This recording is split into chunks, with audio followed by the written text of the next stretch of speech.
systems themselves.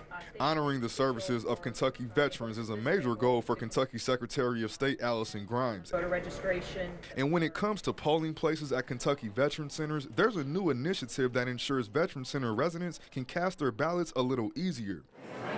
On Wednesday, Grimes announced that the Commonwealth's 4 state veteran centers will now serve as polling places in future elections. The initiative guarantees Veteran Center residents a place to cast ballots through the partnership of Secretary of State Grimes, the Kentucky Department of Veteran Affairs, the state veteran centers, and local county board elections in Jessamine, Perry, Hopkins, and Hardin counties. The 4 counties will also serve as the official polling place for the voting precinct where they are located. Commissioner of the Kentucky Department of Veteran Affairs, General Benjamin F. Adams III says, quote, "Our military veterans have dutifully served their country and we owe them a great debt of gratitude in faithfully defending our freedoms." He went on to say, quote, "At the Kentucky Department of Veteran Affairs, we work every day to make sure our 304,000 veterans and their families receive all the benefits and services they have earned." Grimes is also focused on making voting easier for active duty military. Grimes wants to allow more than 10,000 military and overseas voters to receive absentee ballots online, and the programs extend to civilians as well. She is encouraging Kentuckians to honor the service of veterans at the ballot box through the Vote in Honor of a Veteran program. According to Perry County Clerk Haven King, bringing voting booths to local veteran centers gives veterans, quote,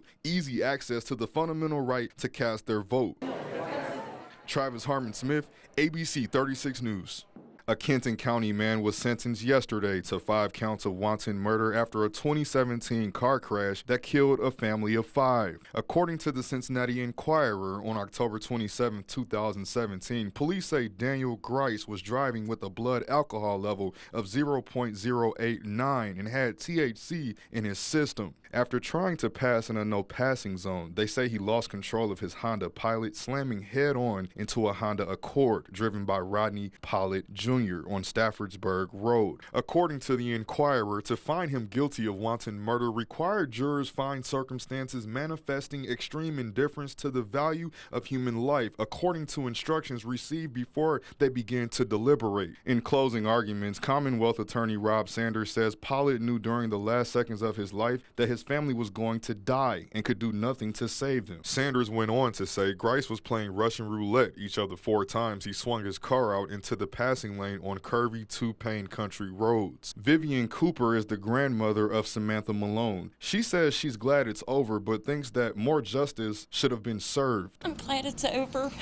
but I don't think we got justice. I thought he should have got life. I mean, he took 5 lives. Grice will serve 20 years in prison on 5 counts, 1 for each member of that family, and will not be eligible for parole for 17 years. Travis Harmon-Smith, ABC 36 News. On Monday, Governor Matt Bevin's legal team filed a 100-page brief related to the case before the Supreme Court that will decide the fate of the recent pension reform bill. Senate Bill 151 was passed this spring by the General Assembly to address the Commonwealth's long-standing public pension crisis and $84 billion unfunded liability. We reported Monday that investments in Kentucky state worker pensions earned more than $1.4 billion during the 2018 fiscal year, despite Kentucky having one of the country's worst funded pension systems. As we reported on Tuesday earlier this summer, the Franklin Circuit Court invalidated Senate Bill 151 not on the merits of the law itself, but on the basis of 2 legislative process issues. But Steve Pitt, general counsel for Governor Bevin, said, quote, "We are confident that the constitutionality of Senate Bill 151 is supported by solid legal precedent." We also reported that on August 10th, Bevin filed a motion to bypass the Intermediate Court of Appeals and go directly to the Supreme Court, and was granted a transfer with an accelerated proceeding schedule on that same day. The Commonwealth now sees itself at a crossroad. The outcome of this case could be defined by insolvency, extreme taxation, or possibly a time when pension checks stop coming in the mail. During a speech on August 15th in Louisville, Governor Bevin defended the pension law at a conference with local government officials. Do not allow yourselves to waste a moment of your time talking about such trivial nonsense, when the heart of the message, the truth of the analogy, and the fiscal reality would demand action of us. Governor Bevin also said, quote, if the high court strikes down the pension law, it would be as disregarding of the actual law and the authority of our legislature to make laws as a lower judge who blocked it from taking effect. The Supreme Court is scheduled to hear arguments in the case on September 20th. Travis Harmon-Smith, ABC 36 News. Doug and Katie, good morning. The opioid crisis is rapidly becoming a problem across the country. It's a problem that requires treatment and prevention, but more importantly, it's about living a life free from addiction. This morning, Representative Andy Barr welcomes Congressman Sean Duffy to Lexington for a field hearing on opioid recovery and transitional housing. This is happening at the District Courthouse in Lexington at 9. Congressman Duffy and Barr are assisted by 9 other experts from the 6th District, providing insight on ways to help free people from addiction. Opioid overdose has increased in Kentucky, which now has the 3rd highest opioid overdose mortality rate in the country, meaning Kentucky is on the front lines of this epidemic. The field hearing is open to the public, with the committee providing information and research on ways to help those in recovery free themselves from addiction. Congressman Barr says this will give them, quote, a unique opportunity to gain further insight into the resources needed throughout our communities. For now, reporting in Lexington, Travis Harmon-Smith, ABC 36 News. Thanks, Elise. Our top story this morning. Yesterday, Governor Matt Bevin had a Medicaid lawsuit struck down by a federal judge. That lawsuit was against 16 Kentuckians who Bevin argued were harming the state's interest by suing to end Medicaid work requirements. ABC 36's Travis Harmon-Smith has details.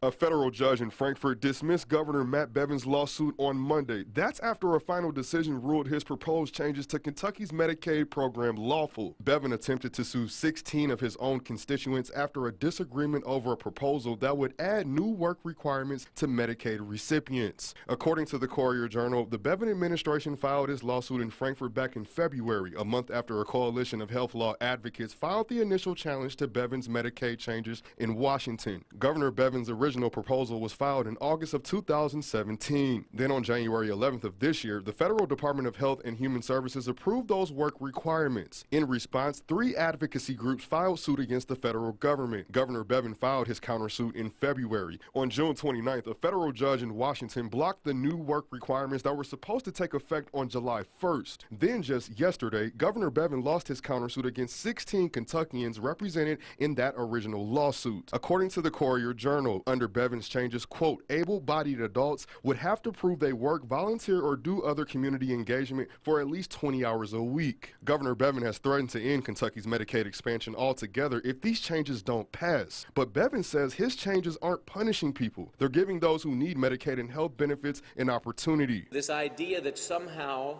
we are punishing people, somehow that this will be a detriment to people, I think is a huge, huge misunderstanding of what people need, the dignity and the respect that comes from giving people an opportunity. A spokesperson for the governor says they will continue to pursue the case in Washington.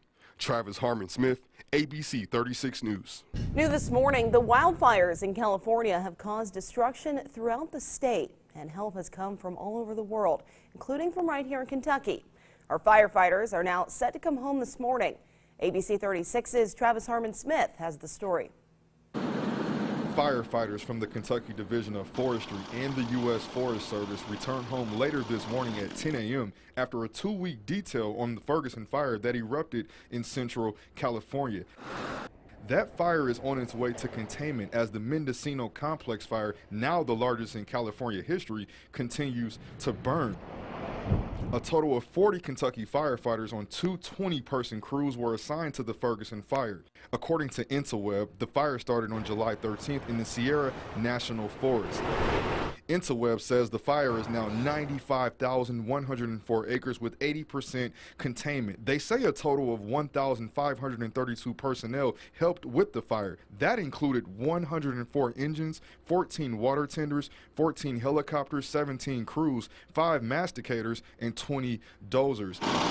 They say there have been 2 fatalities and 14 injuries to date. They say 10 structures were destroyed and that the Ferguson fire is now the largest fire in the Sierra National Forest's history. Interweb also says the fire closed Highway 140 East in Yosemite Valley from the entrance of the Yosemite National Park. The U.S. Forest Service says the firefighters will demobilize once they return back to Kentucky and spend time at home relaxing with their families. Travis Harmon-Smith, ABC 36 News.